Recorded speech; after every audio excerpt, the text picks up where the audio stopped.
آزاد کشمیر میں سیاست کا معیار۔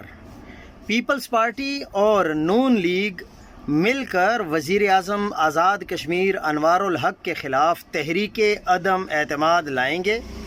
ان کو وزیر اعظم کی کرسی سے ہٹا کر پاکستان پیپلز پارٹی اپنی حکومت بنائے گی۔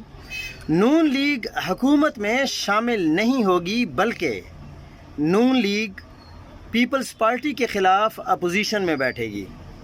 لیکن وہاں کی صورتحال دیکھیں کہ ٹوٹل تحریک انصاف کے پاس سیٹس ہیں 25 اور پیپلز پارٹی کے پاس سیٹس ہیں 11 اور نون لیگ کے پاس سیٹس ہیں 6۔ لیکن پھر بھی تحریک انصاف حکومت میں شامل نہیں ہوگی اور حکومت پیپلز پارٹی کی بنے گی، صرف 11 سیٹوں والی پارٹی۔ یہ آپ اندازہ لگائیں کہ کیا کشمیر میں سیاست ہے یا وہاں پر سندھ ہاؤس کی طرح منڈی لگائی جاتی ہے اور سب کے ضمیروں کو خریدا جاتا ہے۔